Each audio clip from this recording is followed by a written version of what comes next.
Well, this morning we are continuing our conversation on artificial intelligence.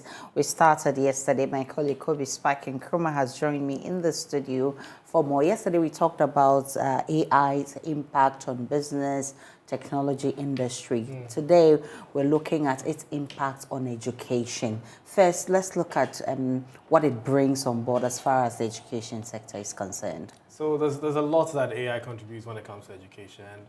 Some of them would be in favor of the educational system, some would be in favor of the students. So we'll start off with the system itself.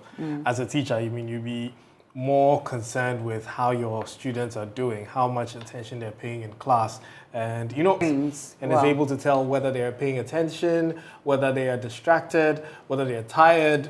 And we've improved on robotics in secondary schools and all of that, but definitely there's more we need to do as far as AI is concerned. But also, yesterday we spoke about the risk involved in AI, even though we agree it's much beneficial. I mean, there are enormous benefits to industry and all other sectors.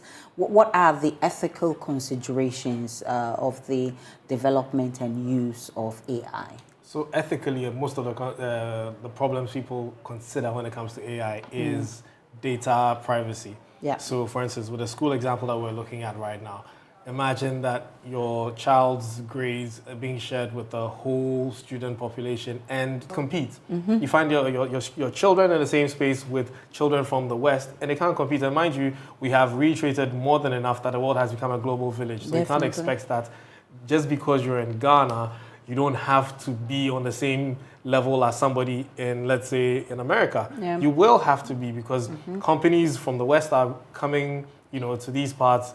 You don't want them exporting their talent here. You want them to use the talent here to build whatever solutions they're building. We want to build our solutions and export them out there. Yep. But when we don't have the skills, we don't have the technology, we have such a digital literacy gap between the developing countries and the developed countries. It's going to be very difficult for us, and that divide will widen with the kind of investments some of these countries are making. So from the way artificial intelligence is going, what do you envisage in the next 5 to 10 years as far as developing countries are concerned, not even developed worlds? Well, luckily for us, there's always now, because we have access to all this information, it's helping us catch up. And I use that sparingly because in as much as we know, what are we doing? So we trust that most of our leaders are investing in digitalization and digitization to help us catch up with the West.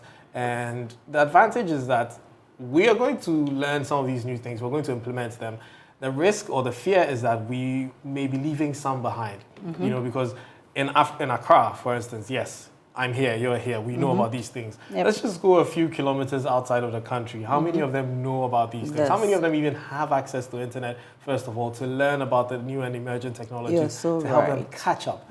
Then before we're going to roll it out to the whole country. So for me, that's where I think the focus really should be. We need to we need to carry everyone along. So it's not just a select few who have access to the technology or the knowledge.